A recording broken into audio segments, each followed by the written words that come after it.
ओम नमः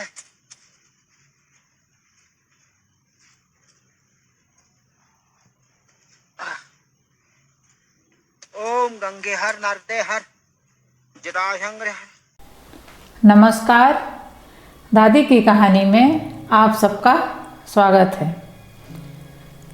आज हम नागा साधुओं के रहस्य के बारे में जानकारी प्राप्त करेंगे कि वो कुंभ में जो हमें बहुत भारी संख्या में दिखाई देते हैं, तो कुंभ के बाद वो फिर कहाँ चले जाते हैं और कुंभ से पहले वो आते कहाँ से हैं और उनकी दिनचर्या और नागा साधु बनने की प्रक्रिया, ये सब क्या है और कैसी है, आइए जानते हैं। ये कौतूहल हमेशा रहता है कि कुंभ या महाकुंभ में बड़ी संख्या में नज़र आने वाले नागा साधु कहाँ चले जाते हैं, वे हमें फिर कहीं नज़र क्यों नहीं आते। दरअसल नागा साधु अपने आप में बहुत ही रहस्यमयी होते हैं। ज़्यादातर नागा साधु आम दिनों में हिमालय में साधना में लीन रहते हैं, तो कुछ आम साधुओं को भेष धारण करके हमारे बीच ही घूमते रहते हैं। कुंभ में श्रद्धालुओं पर अमृत वर्षा होने के बाद ये आम साधु सन्यासी की तरह पूजा पाठ हुआ जप करते हैं या फिर हिमालय की कंदराओं और घने जंगलों में तप के लिए निकल जाते हैं। इन दिनों भी वे ऐसा ही कर रहे होंगे। बहुत से नागा साधु हिमालय की गुफाओं में साधना में लीन होंगे, तो बहुत से साधु जिन्हें हम अक्सर शहरों और गांवों में देखते हैं, वे भी नागा साधु हो सकते हैं। नागा सन्यासी बताते हैं कि दिगंबर शब्द दिग व अंबर के योग से बना है, यानी दिग यानी धरती और अंबर यानी आकाश। आशय यह है कि धरती जिसका बिछौना हो और अंबर जिसका ओढ़ना हो। मान्यता है कि कुंभ क्षेत्र में देवताओं का वास होता है और आकाश से अमृत वर्षा होती है, इसीलिए नागा साधु अपने असली रूप में होते हैं। पहले नागा साधु अपने वास्तविक रूप में ही पूरे साल रहते थे, लेकिन जैसे जैसे नागा साधुओं की संख्या बढ़ने लगी, आश्रमों में जगह कम होने लगी, इसलिए नागाओं को भी समाज में रहना पड़ता है। प्राचीन काल में नागा साधु युद्ध कलाओं में निपुण होते थे। यहाँ तक कि स्थानीय राजा महाराजा विदेशी आक्रमण की स्थिति में नागा योद्धा साधुओं का सहयोग लिया करते थे।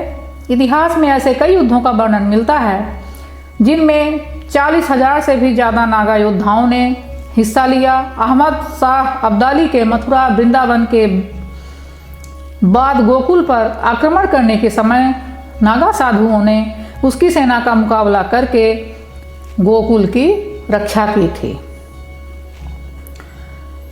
नागा साधुओं के प्रमुख 13 अखाड़े हैं।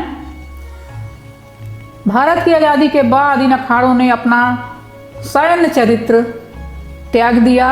मतलब पहले नागा साधु जो थे वो जैसे आज भारत में सैनिक लोग रहते हैं उनकी जगह पर थे, लेकिन आज़ादी के बाद इन अखाड़ों के प्रमुखों ने जोर दिया कि उनके अनुयायी भारतीय संस्कृति और दर्शन के सनातनी मूल्यों का अध्ययन और अनुपालन करते हुए संयमित जीवन व्यतीत करें। इस समय 13 प्रमुख अखाड़े हैं, जिनमें प्रत्येक के शीर्ष पर महंत आसीन होते हैं। इन प्रमुख अखाड़ों का संक्षिप्त विवरण सुनिए। श्री निरंजनी अखाड़ा, श्री जूना दत्त जूना अखाड़ा, श्री महानिर्वाण अखाड़ा, श्री अटल अखाड़ा, श्री आह्वान अखाड़ा, श्री आनंद अखाड़ा, श्री पंचाग्नि अखाड़ा, श्री नागपंथी अखाड़ा, श्री गोरखनाथ अखाड़ा, श्री वैष्णव अखाड़ा, श्री उदासीन अखाड़ा, श्री उदासीन का नया अखाड़ा, श्री निर्मल पंचायती अखाड़ा और निर्मोही अखाड़ा। पद और उपाधि। इलाहाबाद के कुंभ में उपाधि पाने वाले साधुओं को नागा बोलते हैं। उज्जैन में उपाधि पाने वालों को खूनी नागा बोला जाता है। हरिद्वार में बर्फानी नागा। नासिक में उपाधि पाने वालों को खिचड़िया नागा बोला जाता है। इससे यह पता चल पाता है कि उसे किस कुंभ में नागा बनाया गया है। उनकी वरीयता के आधार पर भी पद दिए जाते हैं। नागा साधु बनने के लिए बहुत कठिन परीक्षा दी जाती है। जैसे हम बोलते हैं गृहस्थ आश्रम सबसे कठिन है, वैसे ही नागा साधुओं की जो जीवन शैली है, जो नागा बनते हैं, उसके लिए गृहस्थ आश्रम से भी बहुत कठिन परीक्षा होती है। उसमें करीब 12 साल लग जाते हैं। नागा पंथ में शामिल होने के लिए जरूरी जानकारी हासिल करने में ही 6 साल लग जाते हैं। इस दौरान नए सदस्य एक लंगोट के अलावा कुछ नहीं पहनते। कुंभ मेले में अंतिम प्रण लेने के बाद वे लंगोट को भी त्याग देते हैं और जीवन भर यूं ही रहते हैं। नागा साधुओं को सबसे पहले ब्रह्मचारी बनने की शिक्षा दी जाती है। इस परीक्षा को पास करने के बाद महापुरुष दीक्षा होती है।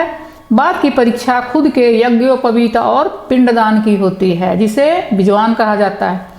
अंतिम परीक्षा दिगंबर और फिर श्री दिगंबर की होती है। दिगंबर नागा एक लंगोटी धारण कर सकता है, लेकिन श्री दिगंबर को बिना कपड़े के ही रहना होता है। श्री दिगंबर सबसे ऊपर कहलाते हैं। साधु अखाड़े के आश्रम और मंदिरों में रहते हैं। ये हिमालय या ऊंचे पहाड़ों की गुफाओं में जीवन बिताते हैं। अखाड़े के आदेश अनुसार यह पैदल भ्रमण भी करते हैं। इसी दौरान किसी गांव की मेड़ पर झोपड़ी बनाकर धूनी भी रमाते हैं। नागा साधु 17 तरह के श्रृंगार करते हैं। नागा साधुओं का कहना है कि शाही स्नान से पहले पूरी तरह से सज धज कर वो तैयार होते हैं और फिर अपने इष्ट की प्रार्थना करते हैं। नागाओं के 17 श्रृंगार के बारे में ये बताया गया है कि लंगोट, भभूत, चंदन, पैरों में लोहे या फिर चांदी का कड़ा, अंगूठी, पंचकेश, कमर में फूलों की माला, माथे पर रोली का लेप, कुंडल, हाथों में चिमटा, डमरू या कमंडल, गूंथी हुई जटाएं और तिलक, काजल, हाथों में कड़ा, बदन में विभूति या कालेप और बाहों पर रुद्राक्ष की माला, ये 17 श्रृंगार में इनके शामिल हो। नागा साधु सन्यासियों की इस परंपरा में शामिल होना बहुत ही कठिन होता है और अखाड़े किसी को भी आसानी से नागा के रूप में स्वीकार नहीं करते। वर्षों बाकायदे परीक्षा ली जाती है, जिसमें तप, ब्रह्मचर्य, वैराग्य, ध्यान, संन्यास और धर्म का अनुशासन तथा निष्ठा आदि प्रमुखता से परखे जाते हैं। उसके बाद ही नागा बनाया जाता है। कहते हैं कि नागा जीवन एक इतर जीवन का साक्षात ब्यौरा है और निस्सारता, नश्वरता को समझ लेने की एक प्रकट झांकी है। आप सभी को नववर्ष की शुभकामनाएं। आशा है आपको ये वीडियो हमारा अच्छा लगा होगा। इसको लाइक, सब्सक्राइब और शेयर करें। धन्यवाद।